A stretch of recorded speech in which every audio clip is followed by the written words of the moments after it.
So we're moving along with the daunting task of getting these capacitors installed, in hopes that will revive this amplifier back to its glory. And comments in the comment sections of some of the stuff that I've been doing, they're like, it's such and such and such.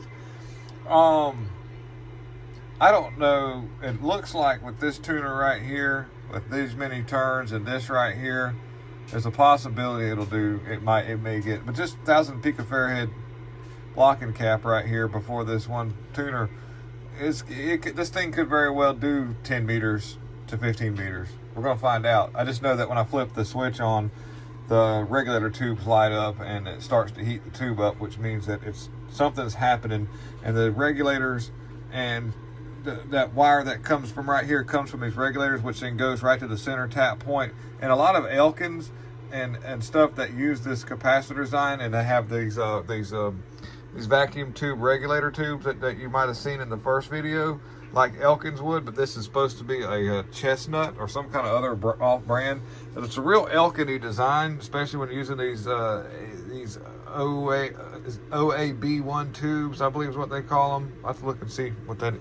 These regulator tubes, well, I'll take one. I don't want to take one out right now because I've got it upside down, but the OAB 1 and 2 tubes, this wire comes out of that and goes right here to this, which this resistor is not original at all. We were just trying something a while back to see what would happen, but I've got to put the original value resistor back in there, which I think it was a 20 watt 20K.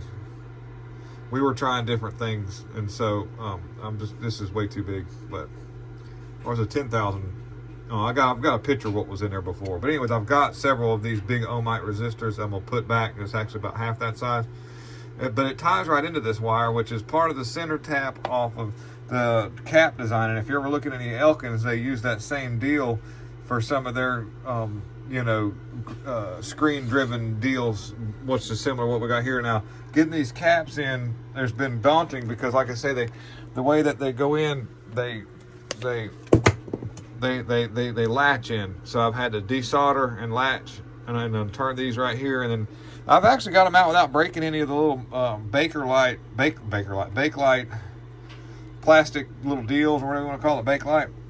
But as I'm doing one at a time, and the bleeder resistors check out really good. They're well within range. There's no burn marks on them, so that's actually not bad. So we're going to keep those.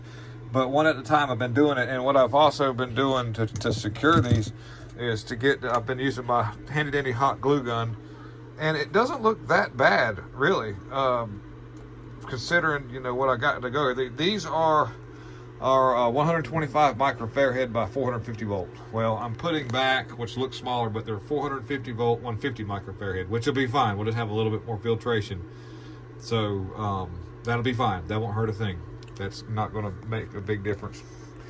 And so, like I said, is it going to fix it? I don't know. We've tried several things, and everything looks fine. Once I get these caps all done, then I'm going to change each one of these diodes out to make sure I don't have anything, because there is, it looks like, that's a voltage doubler, but it's not. I think it's just straight transformer. They're just using a string diode to, I don't see them in a full bridge rectifier, so that might be some kind of doubler right there. Like I said, I'm not a technician, but I know a little bit, enough to get me in trouble. So, but like I say, one at a time I've been doing it. I'm using my desoldering tool to get the solder off, and a little bit of soldering iron action popping off there. Just one at a time, just slow go with it, and just being real meticulous. Like I said, this is the second one I've replaced, and this will be a functional design as long as the amplifier works. But everything else checks out good. So I'm hoping that I've got a cap that's just doing some weird stuff. Anyways, hello guys, thank you for tuning into the We'll Fix It team. So if you saw my video a few weeks ago where I said new fun stuff on the bench, things you might not have ever seen before. If not, go back on and look a few videos back, and you'll see some of the stuff I laid out. I had an antenna box, a directional box. Excuse my mess. It just bees that way. I've got a lot of stuff going on.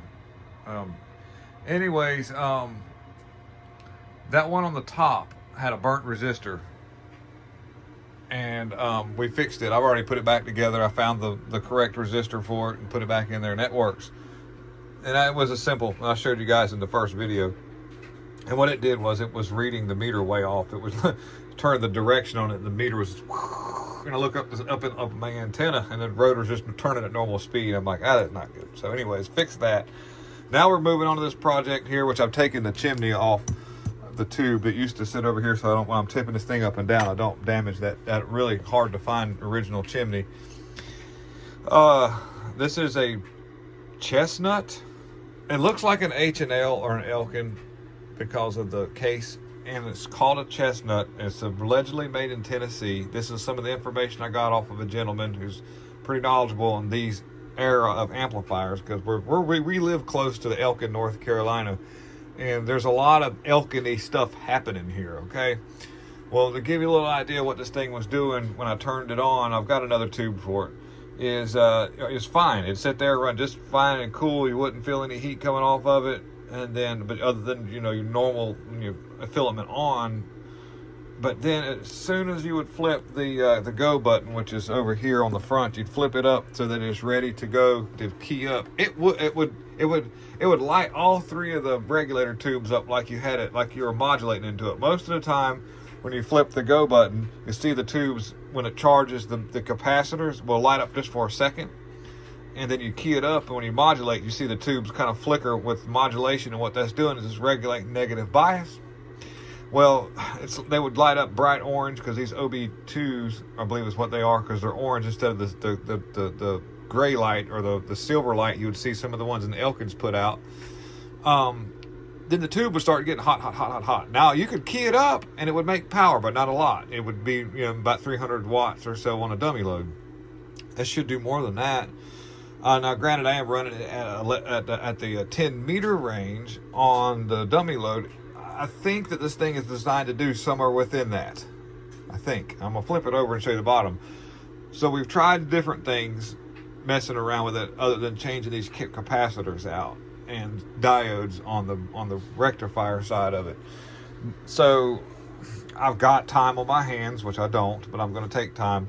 And these look good because they've had little paper deals over top of them, that's kept the dust and dirt off of them. But this one here didn't. It may have got missing at some point. But I really think they're original to the amplifier, and I'll show you here in a second as I flip this thing over. We'll walk it a little bit so we can do this. Carefully tipping it back, not on the tube, but so that it lays right there on that. Okay. This is something that a friend of mine and I were trying to see, because this would get really super hot as well. Whenever those regulator tubes would light up, the steel tube would start putting off heat, not even any RF going into it, heat more than what it would be just a filament. And then this thing, which was a lot smaller, would get hot. It would even heat this thing up. That's a 50 watt wire round ohmite resistor, and we tried different values. But I'm going to go back with what came out of it once I finally get it to not do that. And so I had to pull these two caps back because I was getting access to the bottom, and it's kind of tight down here. And I've been getting it done, so let me show you more, just to give you an idea of some of the tediousness. I'm going to do my best to not get my hands in the way, but let's see here.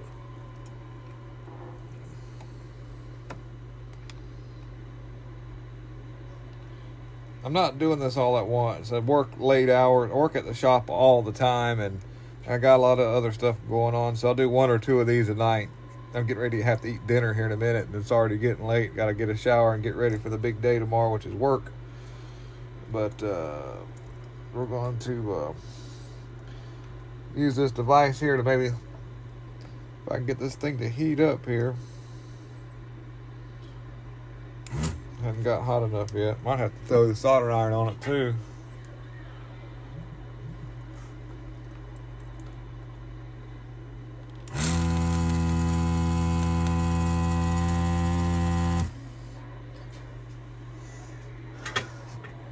Double teaming that, not melting my wire at the same time if I can help it. Get this deal off of there. I'll get that out of the way.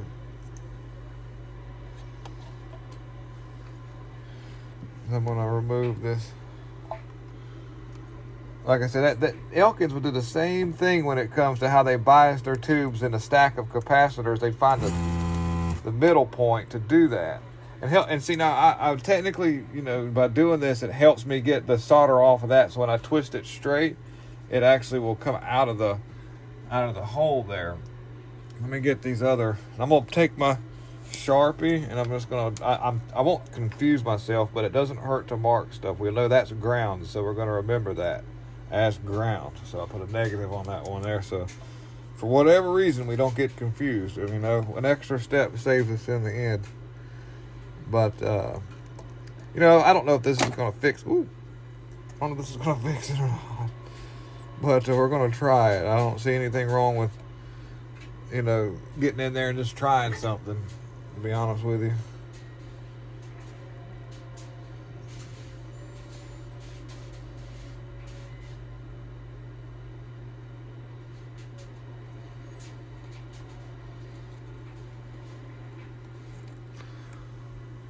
I will. Well, I got this thing nice. Like this not transferring a lot of heat.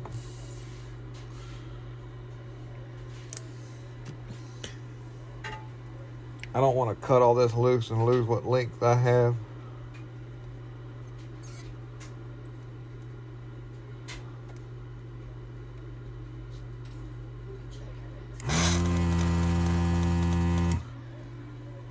Let's see what we got here. So what, sweetheart?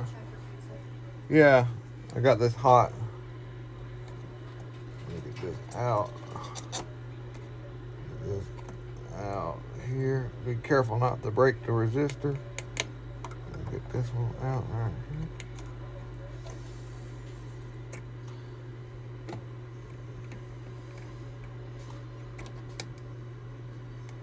Get that on.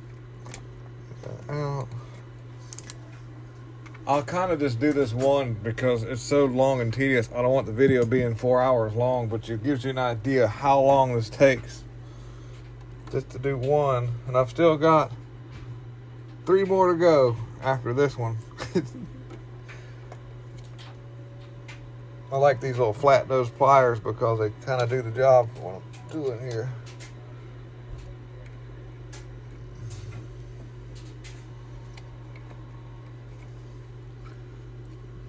See if we can't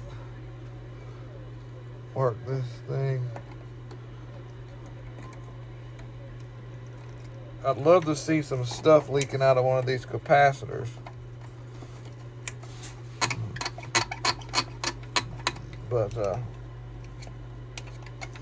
well, if I broke that little stuff, it wouldn't be the end of the world. But there, got one out. Got one of them out. Now I can go back with the new one. All right, so now we're going to secure this next capacitor in. Because like I say, to get that off of there. So we're going to use our hot glue gun, which seems to work pretty good. What we're trying to do here, I'll get in there.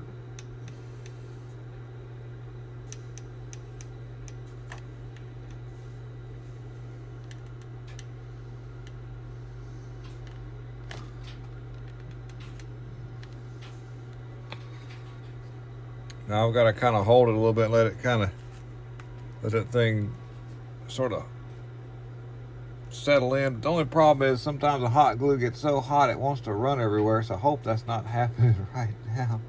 We're gonna, I hope not. I tried to start it from the top so it would cool a little bit. The glue gun wasn't on very long when I did these two right here. So we'll do that. We'll finish gluing that in.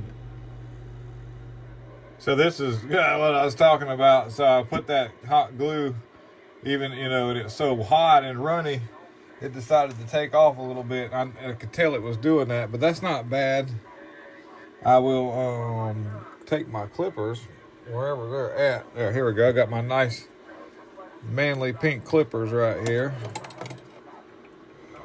And I'll get rid of those tentacles. Got a trash can underneath me here.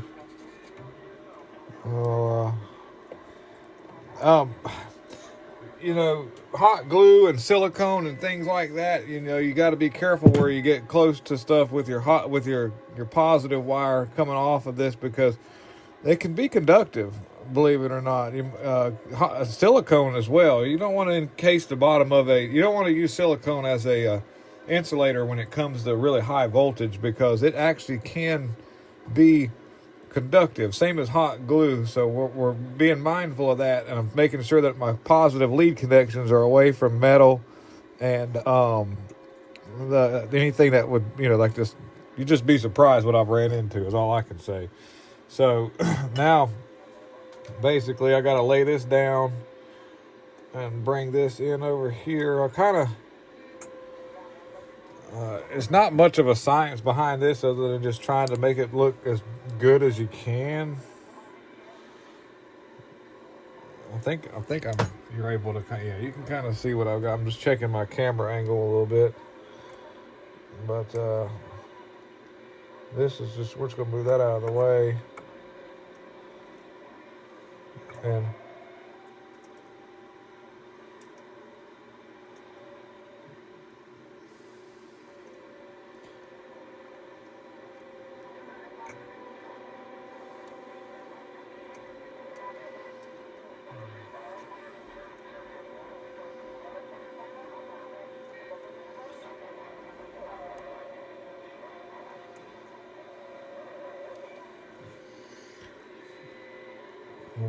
let's see here, get that like that. That's not too, that's doable. We can do that.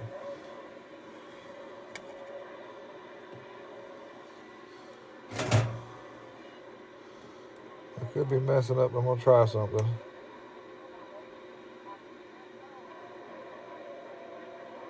Okay, that'll work right there. We'll do that. Get our solder ready.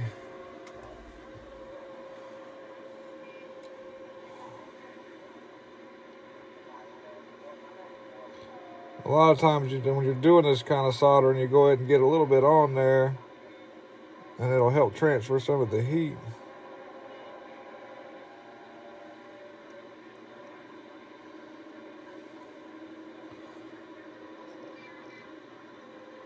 Don't breathe in the solder.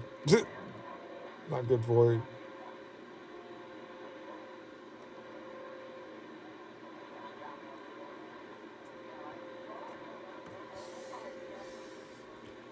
That's not too bad. There. Okay, back to my pink.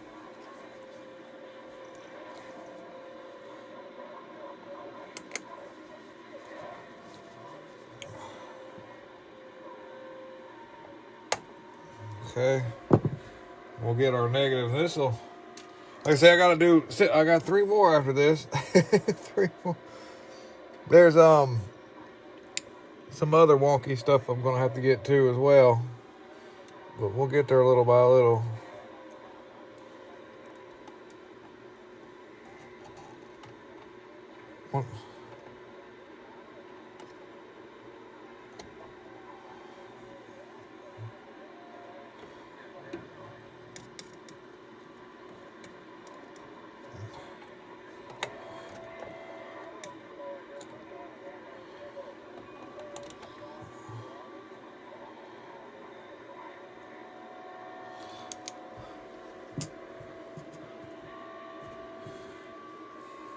But you can get the gist of what's going on here.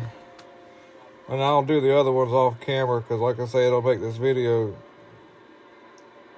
the longest video in the world. But then again, sometimes it's all right to do that if you got time on your hands to watch a long video, but it'll give you a good sense of what some of this takes and how much time you can spend on something. So you better like what you're doing. You better not be hating on it, because I still gotta hook this new device in right here. So, but the deal is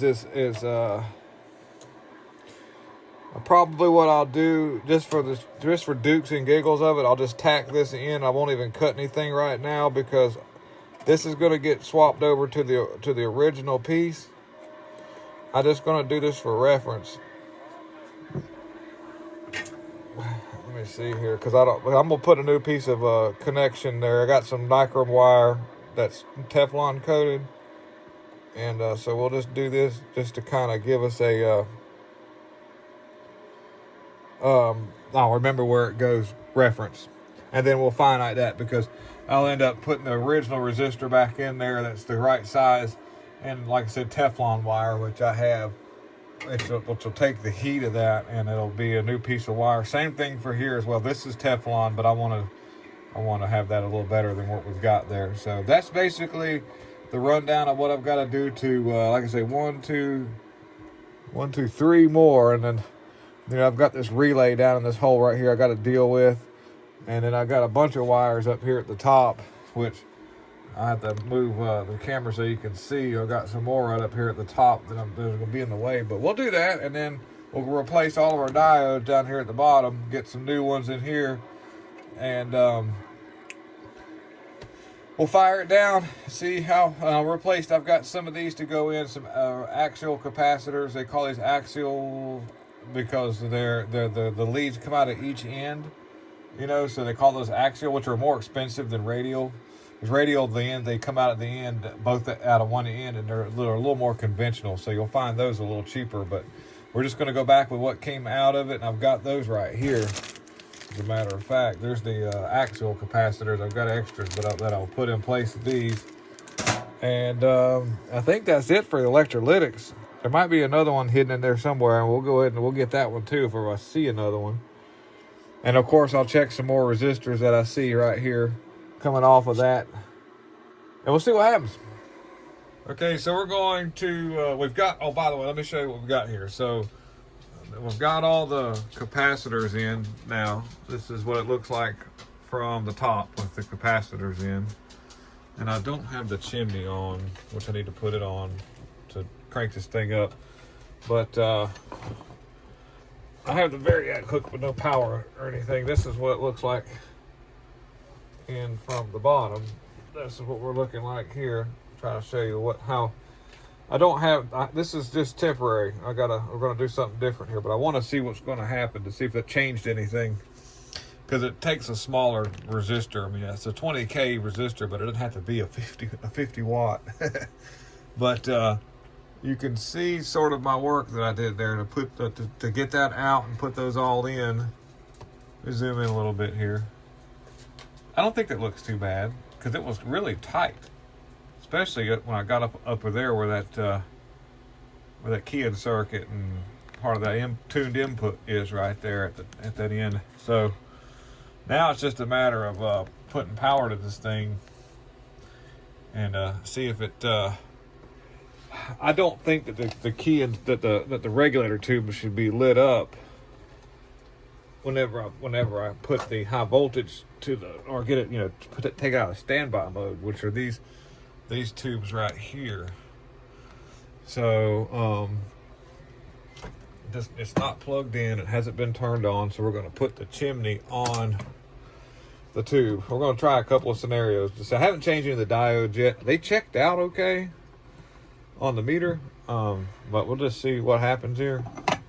I just want to see what kind of outcome comes out of this right here. So now we'll plug in, and I have a few things set up like I always do. I have my Variac when I'm going to be bringing it up slowly. I've got my trusty old meter set up on the AC mode, watch my line current or line voltage come in, and I don't have a current limiting circuit hooked to it, but we're just going to listen for any kind of anomalies that'll happen. And let's just see here what it's got a little fan that comes on. You probably won't even hear that, but power is on, and we're going to start bringing it up. Let's see here. Let's get, we're on here. Turn the Variac on. Let's see, it's going to be hard. You won't be able to see much because there's no tubes to light up. We're at 50 volts. Let's see if the fan's coming on. Yeah, I've got a little fan action coming on. We are at 75 volts. And at 75 volts, that's about just 125 is our line current. So for safety purposes, just because I'm going to flip the switch on with something that's insulated. I'm going to use my trusty screwdriver and grabbing it by the handle. We're going to flip it on to see what happens. See, I don't think it's supposed to do that. That's not right. Those tubes shouldn't be lit up. I don't think so. So take it out of that mode, and we'll flip the variac back to 0. Flip it off. I have to wait a minute or two for it to bleed down because it's going to have power on that tube. You see that right there? You see that there? And for gits and shiggles, we'll put that ground to that there and just double check. I just want to see what happens if I take the tube out.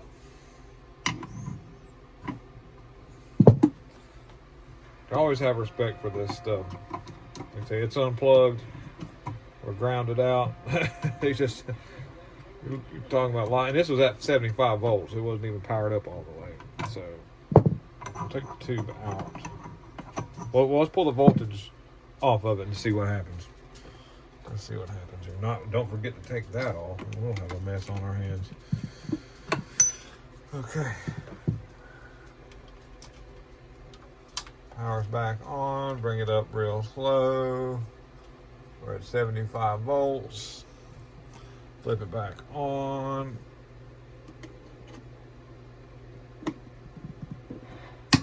So yeah, I don't think it's supposed to do that. Because it does weird stuff when it does that.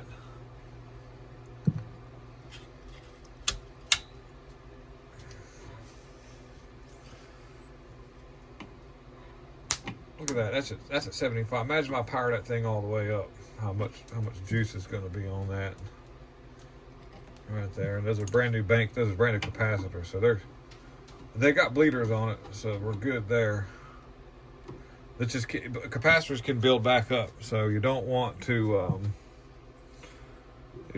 just think you're good after you discharge one and then go back to it a little later and think that it's because they can a good set of capacitors. It's got bleeders on it, but don't trust your bleeders. Always be really careful with high voltage. All right, so variac back on. Come back up to 75 volts. Tube is out of it. Let's just see here. Yeah. So, okay. Well, what we're going to do is we're going to post this video as a part 1. Try and see what happens. So, we'll move on to the next thing. We'll change out some of the diodes or change out all the rectifier diodes. That'll be the next thing we do. Because I don't think it's supposed to do that.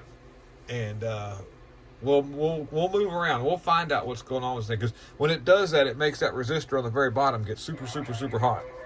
So thank you for watching, and keep ready for part 2 at some point. It takes me a little bit because I have to move around on 100 different projects.